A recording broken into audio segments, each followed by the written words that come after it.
Pemirsa, bakal calon kepala daerah menunjuk para pesohor tanah air baik dari kalangan selebritas hingga komedian sebagai ketua tim pemenangan. Pasangan Andra Sony Dimyati Natakusumah mempercayakan Raffi Ahmad sebagai ketua tim pemenangan untuk meningkatkan elektabilitas. Lantas apakah penunjukan para pesohor sebagai ketua tim pemenangan efektif untuk menaikkan elektabilitas dan memenangkan pasangan calon sebagai kepala daerah?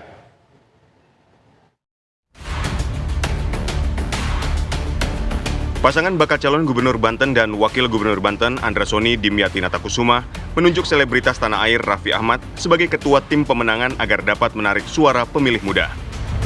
Andra Sony mengaku optimistis kehadiran Raffi Ahmad sebagai ketua tim pemenangan merupakan salah satu strategi untuk meningkatkan elektabilitas Andra Dimyati pada Pilkada Banten, mengungguli perolehan suara Airin Rahmidiani dan Ade Sumardi. Selain faktor elektabilitas, Raffi dinilai mampu mensosialisasikan visi misi pasangan Andra Dimyati kepada masyarakat. Tadi yang luar biasa dari bawah sampai ke atas menjadi Gubernur Banten. Masyarakat kecil semuanya akan diperhatikan dan semua lapisan masyarakat. Saya Raffi Ahmad dukung Pak Andra Sony untuk Gubernur Banten. Bismillahirrahmanirrahim.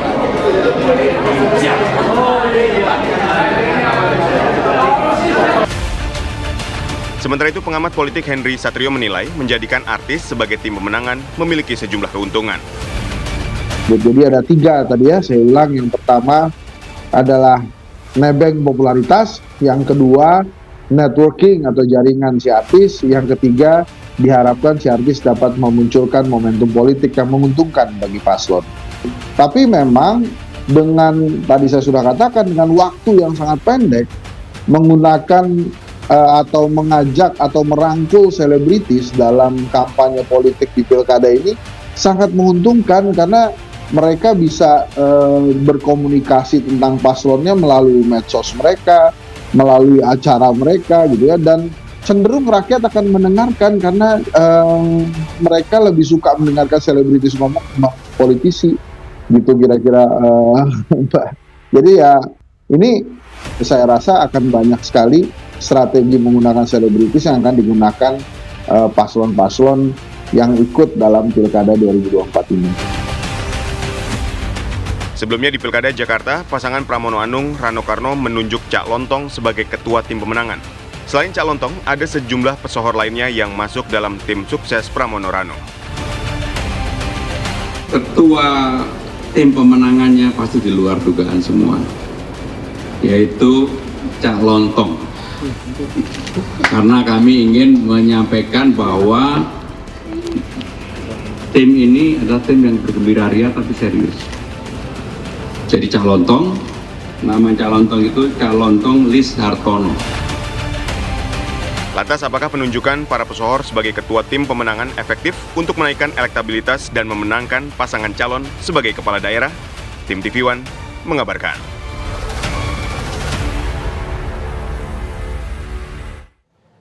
Pertarungan di Pilkada Banten menghadirkan pasangan Andra Sony Dimyati Natakusumah yang resmi diusung 10 partai politik, diantaranya Gerindra, PKS, Demokrat, Nasdem, PKB, PAN, P3, PSI, Prima, dan Partai Garuda. Sementara Airin Rahmidiani dan Ade Sumardi diusung Golkar dan PDIP. Untuk menggait hati pemilih, pemirsa, pasangan Andra Sony dan Dimyati memilih sohor Raffi Ahmad sebagai ketua tim pemenangan. Apakah strategi menghadirkan selebriti bisa menjadi jurus jitu bagi calon kepala daerah? Akan kami bahas selengkapnya dengan sejumlah narasumber yang sudah bergabung bersama kami. Ada bakal calon Gubernur Banten Andra Sony, kemudian pengamat politik Adi Praetno, dan juga tim sukses Airin Ade Bahrul Ulum. Selamat petang semuanya. Kita menuju ke Bang Andra Sony terlebih dahulu. Bang Andra, apakah struktural untuk tim sukses pemenangan Andra Sony ini sudah didaftarkan ke KPUD Banten atau bagaimana? Ya, kami sedang menyusun, sedang mempersiapkan, dan pada saat nanti akan kami sampaikan kepada KPUD Provinsi Banten. Oke, tapi sejauh ini nama Raffi Ahmad yang akan menjadi ketua tim pemenangan ini sudah final sifatnya, akan didaftarkan ke KPUD Banten, karena itu kan yang akan difinalisasikan ketika didaftarkan ke KPUD. Ya, insya Allah Raffi Ahmad sebagai ketua tim pemenangan, dan kemudian juga ada banyak tokoh masyarakat, alim ulama, tokoh-tokoh agama, dan juga unsur-unsur partai pengusung dan partai pendukung yang akan terlibat aktif di dalam tim pemenangan yang insya Allah dalam waktu tidak lama lagi akan kami sampaikan. Baik, Mas Andra, apa alasan memilih Raffi Ahmad sebagai ketua tim pemenangan?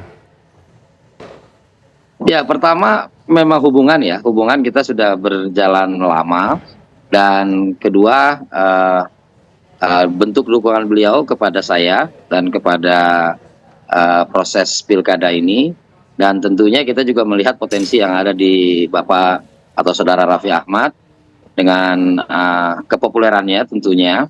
Dan benar tadi yang disampaikan oleh pengamat, tentu ya kita ingin mendapatkan efek dari popularitas beliau, dan terkhusus kita berharap adalah bagaimana dengan keberadaan beliau, visi misi atau gagasan yang kami bangun itu bisa tersampaikan kepada masyarakat dalam waktu yang tidak lama. Baik, Mas Andra, apakah Anda optimistis Raffi Ahmad ini mampu merancang dan menjalankan strategi komunikasi politik untuk memenangkan pemilu? Kalau kita ngomongin komunikasi dalam media sosial atau media digital, kita tidak usah ragukan. Tapi untuk komunikasi politik, apakah Anda sangat optimistis? Ya, insya Allah ya, Raffi Ahmad kan punya pengalaman ya dalam kontestasi politik selama ini di tanah air, dan bukan hanya belakangan ini, sudah beberapa tahun yang lalu, dan bahkan di Pilpres tahun 2019 beliau juga terlibat aktif. Dan terkait dengan keberadaan beliau dalam menyusun strategi dan sebagainya, karena ini adalah super tim, artinya ada tim di sana, tentu keberadaan Raffi Ahmad adalah perekat sekaligus sebagai PR yang luar biasa bagi kemenangan kami nanti. Baik, kita ke tim ses dari Airin. Pak Bahrul, Anda melihatnya seperti apa ketika Raffi Ahmad ini dijadikan ketua tim pemenangan oleh pasangan atau lawan Anda, Andrasoni Dimyati Natakusuma ini? Baik, terima kasih. Selamat petang. Yang pasti setiap pasangan calon memiliki strategi tersendiri. Mungkin Pak Andra sudah menunjuk ketua tim sesnya, dan kami dalam posisi per hari ini masih dalam proses penggodogan siapa-siapa yang akan menjadi tim pemenangan yang akan kami daftarkan oleh pasangan Airin Ade di KPU Banten, karena kami masih menghimpun para tokoh-tokoh dari unsur partai politik pengusung dan pendukung koalisi Banten Maju Bersama Airin Ade. Kemudian kita juga masih menghimpun tokoh-tokoh masyarakat, tokoh agama, tokoh pemuda dan lain sebagainya, untuk bagaimana kemudian berkolaborasi bisa memaksimalkan peran-peran para kesepuhan, para senior, para tokoh tadi dalam rangka memenangkan Airin Ade di Pilkada Banten 2024. Oke. Baik. Dan tentunya, ya silakan. Dan tentunya kami tidak hanya sebatas ingin menunjuk ketua tim seorang yang dikenal, tapi kami berupaya dan semaksimal mungkin akan menunjuk bukan hanya dikenal, tapi juga mengenal Medan Banten, mengenal masyarakat Banten, mengenal kultur masyarakat Banten, mengenal budaya masyarakat Banten, sehingga kemudian tim sukses atau ketua tim yang kita tunjuk, yang ditunjuk oleh pasangan Airin Ade, ini mampu mengeksplorasi apa yang menjadi kebutuhan masyarakat Banten tentunya. Ya. Bang Bahrul, ini kan sejumlah nama masih digodok oleh internal koalisi ya, tapi apakah nama pesohor atau artis ini juga menguat di internal untuk menjadi ketua tim pemenangan? Akan kita umumkan pada waktu tepat, yang saat nanti kita daftarkan ke KPU, dan tentunya godogan nama-nama ini masih dalam diskusi kami di internal koalisi Maju Bersama Airin dan Ade, baik dari unsur partai politik, baik dari unsur tokoh agama, tokoh masyarakat dan yang lainnya. Dan pada waktunya kita akan umumkan ke publik apakah ada nama-nama pesohor yang akan masuk dalam tim pemenangan Airin Ade. Kita akan sampaikan pada momentum yang tepat. Oke, itu nanti akan diumumkan. Tapi per hari ini kondisi di internal itu, apakah ada pembahasan mengenai nama artis yang masuk menjadi kandidat atau enggak? Belum ada diskusi tentang nama artis yang akan kita jadikan ketua tim. Oke, tapi belum ada. Kalau nama-nama pesohor yang menjadi bagian tim pemenangan, tentu ada yang sudah kita diskusikan.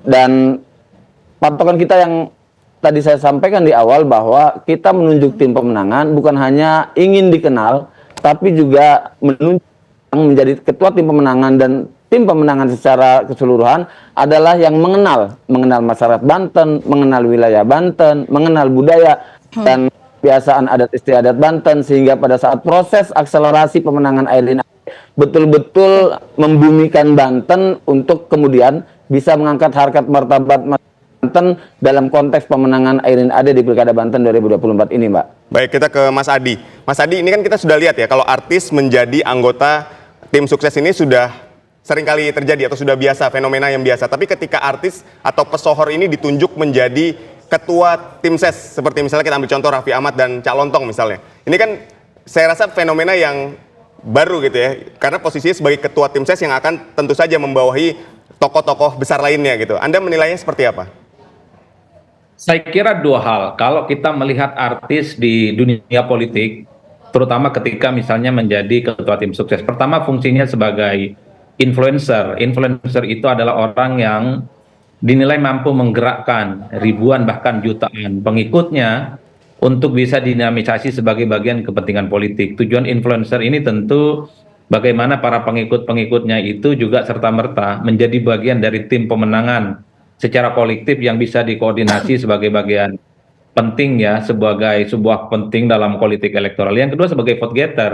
Tentu saja munculnya orang seperti Raffi Ahmad dan Cak Lontong ya. Diharapkan bahwa orang-orang yang kenal mereka, orang-orang yang suka mereka, diharapkan bahwa para fan dan pengikut mereka di daerah tertentu, sebut saja misalnya di Jakarta dan di Banten itu, otomatis bisa diharapkan akan memilih calon yang mereka usung. Hanya dua hal ini yang saya kira memang kita bisa iris satu persatu fungsi dari figur publik ya, seperti Raffi dan Cak Lontong dalam politik elektoral. Cuman kan kalau kita mau lihat satu persatu sebenarnya dalam kompetisi secara langsung seperti pilkada, tetaplah yang menjadi target utama yang dilihat oleh pemilih adalah sang calon.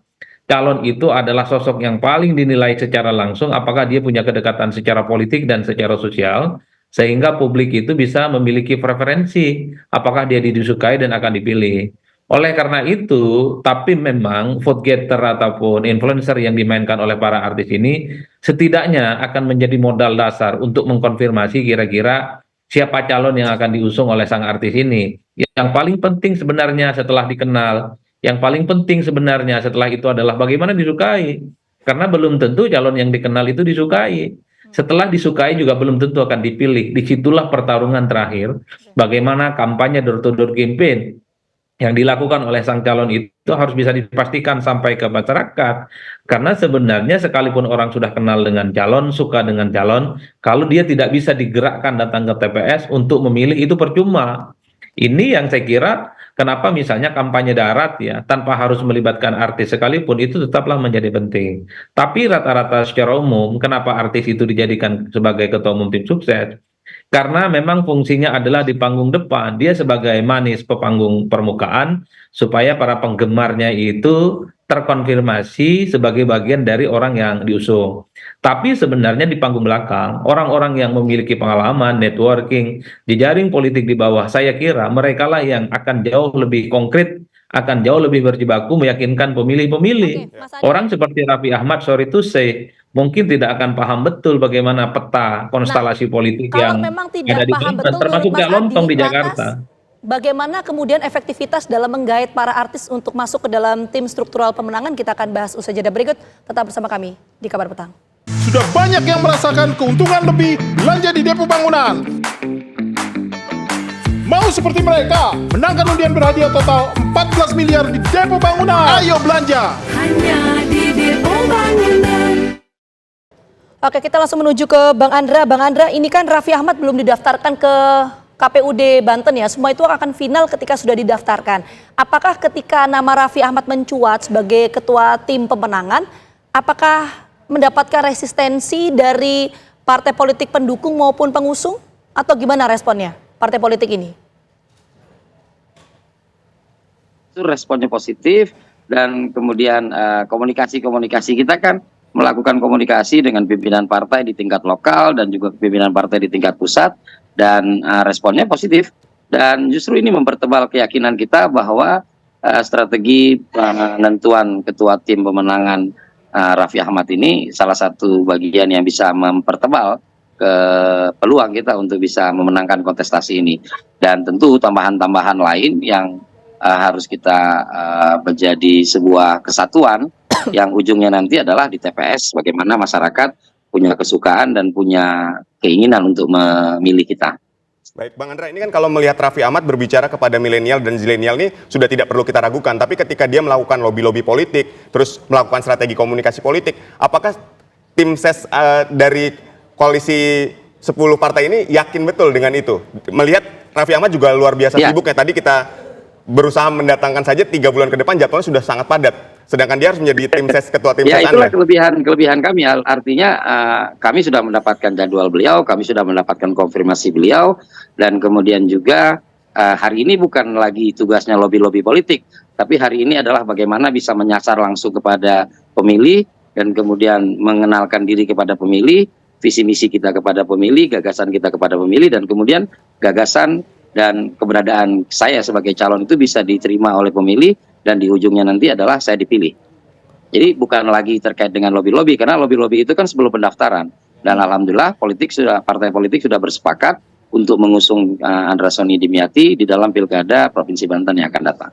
Oke, baik, kita menuju Jadi memang PR-nya bukan lagi lobby-lobby politik. PR-nya adalah bagaimana bisa meyakinkan 8,6 juta pemilih di Provinsi Banten yang tersebar di 8 kabupaten kota, dan dalam keadaan serentak pemilihannya, ada konsentrasi orang ke pemilihan tingkat 2, ada juga yang mungkin tidak sama sekali memikirkan tentang pilkada. Nah, dengan keberadaan Raffi Ahmad, akhirnya nanti akan mengerucut kepada satu titik di mana Andra Sony Dimyati semakin dikenal, semakin disukai, dan kemudian dipilih. Itu target kita. Baik. Oke, kita menuju ke Bang Bahrul. Bang Bahrul tadi menyampaikan ya, belum ada nama pesohor yang sejauh ini masuk bursa di internal. Apakah ini mengindikasikan bahwa potensinya besar untuk partai pengusung dan pendukung menjadi tim struktural pemenangan atau gimana, Bang Bahrul? Betul, kita mengutamakan dulu teman-teman dari parpol pengusung dan pendukung menyampaikan tokoh-tokohnya untuk menjadi tim pemenangan Airin AD. Karena sesungguhnya bahwa kami menyadari baik dari Partai Golkar, PDIP, dan teman-teman 7 parpol yang lainnya bahwa kerja-kerja politik kita dalam meningkatkan elektoral ini sudah dilakukan sudah jauh-jauh hari oleh Bu Airin dan Pak Ade, yang kemudian kita mempercayai bahwa mekanisme saintifik ini kemudian yang terus kita gunakan, maka langkah-langkah menuju elektoral saintifik inilah yang kemudian kita gunakan. Oleh karenanya kemudian kita sudah tidak lagi bicara misalnya menentukan tim pemenangan itu mengenal 8 kabupaten kota. Tapi kita berupaya bagaimana tim pemenangan Airin AD ini mampu menguasai teritorial di 1.553 desa kelurahan dan 155 kecamatan se-Banten. Maka kemudian itu yang akan kita lakukan agar bisa mengakselerasikan program-program apa yang sudah dilakukan oleh tim pemenangan dalam rangka mensosialisasikan visi misi serta program-program prioritas pasangan Airin AD di masyarakat Banten, Mbak. Baik, Bang Bahrul, apakah ini juga karena memang pesona Airin ini sudah lebih tinggi dari popularitas seorang Raffi Ahmad, sehingga tim begitu yakin tidak perlu ada pesohor, tidak perlu ada tokoh yang atau artis yang harus masuk sebagai tim ses di tim sesnya Airin AD ini? Mudah-mudahan penilaian Akang ini menjadi sebuah penilaian masyarakat Banten secara keseluruhan ya. Yang pasti bukan saya mengatakan itu, dan saya kira persoalan persona Bu Airin saya tidak akan bahas itu karena masyarakat Banten juga sudah memahami dan mengetahui persona Bu Airin seperti apa. Yang pasti bahwa kita menentukan tim pemenangan ini sekali lagi kuncinya adalah bukan hanya sebatas dikenal, tapi bagaimana kita menentukan tim pemenangan ini orang yang mengenal. 1.553 desa kelurahan yang ada di Banten. Oke, jadi menurut Bang Bahrul ini pertarungan darat lebih utama ketimbang pertarungan udara ya. Kita menuju ke Mas Adi. Mas Adi, saya membayangkan ya di dalam internal koalisi ini kan ada partai politik, kemudian ada kelompok partisan non partai seperti relawan. Potensi pesohor atau artis ini nanti bisa menjadi ketua tim pemenangan sampai pada akhirnya didaftarkan ke KPUD itu gimana? Besar nggak itu potensinya? Karena kan ini belum ada yang didaftarkan. Kalau soal apakah artis itu jadi ketua tim ses didaftarkan ke KPU daerah atau tidak, tentu domain partai. Tentu domain elit-elit partai yang saya kira menjadi faktor determinan yang bisa mengunci apakah dia akan didaftarkan atau tidak. Tapi fungsi artis dalam politik itu kan dari dulu targetnya adalah untuk mendulang suara. Sudah banyak contoh kasus artis yang bukan hanya jadi ketua tim sukses, banyak yang mencalonkan diri jadi kepala daerah, banyak yang kalah. Di Banten ini banyak artis yang juga kalah jadi calon. Dulu di tempat saya di Tangerang Selatan, Andre Taulani itu jadi wakil wali kota kalah dia. Kemudian juga kita dengar dulu waktu pilkada Banten pertama, Zulkifli Mansyah berpasangan dengan Marisa Haque yang sangat pesor juga kalah itu. Ada Rano Karno juga misalnya juga sempat maju. Yang ingin saya katakan adalah artis itu memang diyakini bahwa pesona popularitasnya itu akan bisa diwariskan kepada kandidat yang akan diusung, bahwa pendukung-pendukung dan pencinta Raffi Ahmad di Banten itu diharapkan akan menjadi sumber energi untuk bisa mendukung Pak Andra Soni dan Pak Dimyati Nakatusuma untuk memenangkan pertarungan di Banten. Apakah itu akan terbukti atau tidak? Tentu yang akan bisa membuktikan segala-galanya adalah bagaimana menerjemahkan orang yang kenal Andra Soni dari Pak Raffi Ahmad itu bisa dikapitalisasi sebagai sebuah suara. Begitupun sebaliknya, kalau bicara Banten, saya kira memang ini adalah kandangnya Bu Airin sejak lama. Karena memang Bu Airin ini kan bagian dari terah politik dinastinya Bu Atut yang saya kira memang di berbagai kabupaten, kota, dan provinsi langganan memenangkan pertarungan. Tapi Bu Airin kali ini mendapatkan penantang yang menurut saya cukup serius, Pak Andra Soni dari Gerindra, partai pemenang Pilpres. Justru yang saya lihat di Banten itu bukan lagi Pak Raffi Ahmad. Raffi Ahmad mungkin di panggung depan, tapi di panggung belakangnya ada Pak Sufmi Dasko yang saya kira juga adalah calon anggota DPR, bahkan DPR terpilih dari Tangerang Banten ya, yang saya kira juga memiliki mesin politik yang bisa dikapitalisasi untuk memenangkan pertarungan.